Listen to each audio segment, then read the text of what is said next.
السلام علیکم ورحمۃ اللہ وبرکاتہ۔ بسم اللہ الرحمن الرحیم۔ اللہم صلی علی محمد بعدد کل دائم و دوائم و بارک وسلم۔ ناظرین، فرابی ہربل پہ آپ کو خوش آمدید کہتا ہوں۔ آج آپ کے لیے ایک بہترین وظیفہ لایا ہوں جس کے بے شمار فائدے ہیں۔ بے روزگار افراد صرف 5 بار پڑھ لیں سورۃ علم نشرہ کو ہر نماز کے بعد، اولا کے درود پاک بسم اللہ کے ساتھ صرف 5 دفعہ پڑھ لیں۔ پڑھنا تنگ دستی، تنگ دلی، پریشانی، سرگردانی، بیکاری، بے روزگاری، معاش میں ناکامی کا شافی علاج۔ ہر نماز کے بعد اس کا 5 مرتبہ پڑھ لینا غیر متوقع رزق اور روزی کا وسیلہ بن جاتا ہے۔ کسی طرح کی بندش ہو، رکاوٹ ہو رزق میں،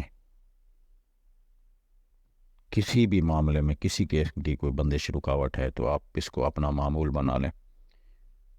زیادہ پڑھیں گے زیادہ فائدہ ہوگا، زیادہ نہیں پڑھ سکتے تو ہر نماز کے بعد 5 مرتبہ پڑھ لیں والآخر درود پاک کے ساتھ سورۃ علم نشرہ۔ بہترین علاج ہے جس کے لیے بہترین ہے۔ اگر دل کی نالیاں بند ہیں تو اس کے لیے بہترین ہے۔ کہیں سے کوئی بندش ہے، رکاوٹ ہے، اس کو ختم کرنے کے لیے بہترین ہے۔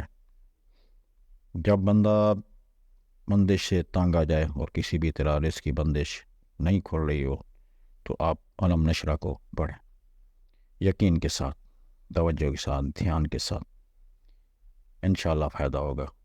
اور اگر اور مزید اس کے فائدے لینا چاہتے ہیں تو آپ اس کو اپنی نماز میں شامل کر لیں۔ پہلی رکعت میں علم نشرہ پڑھ لیں، دوسری رکعت میں علم تارا کیفا پڑھ لیں۔ مسلسل پڑھنے سے اللہ آپ کے وقت اور بخت میں برکت دے دے گا۔ اللہ کے خزانوں میں سے جس کو برکت مل گئی اس کی تمام تنگیاں ختم ہو گئی، اور علم نشرہ میں اللہ نے برکت رکھی۔ یہ صورت اپنی نماز میں پڑھیں، نماز کے بعد پڑھیں، صبح و شام اس کی تسبیحیں پڑھ سکتے ہیں والآخر درود پاک کے ساتھ۔ اور زیادہ فائدے لینا چاہتے ہیں سارے گھر والے پڑھیں، سارا دن پڑھیں۔ تمام بندشوں کو، رکاوٹوں کو ختم کر دے گی۔ رزق کی بندش ہو، رشتوں کی بندش ہو، کاروبار کی بندش ہو، کسی بھی قسم کی کوئی رکاوٹ ہو، بندش ہو، اس کو ختم کرنے کے لیے علم نشرہ بہترین عمل۔ اس کو پڑھنے سے انشاءاللہ وہ آپ کی تمام رکاوٹیں ختم ہوں گی، اور اس کو پڑھ لینے سے غیر متوقع رزق و روزی کا وسیلہ خود بخود بن جائے گا۔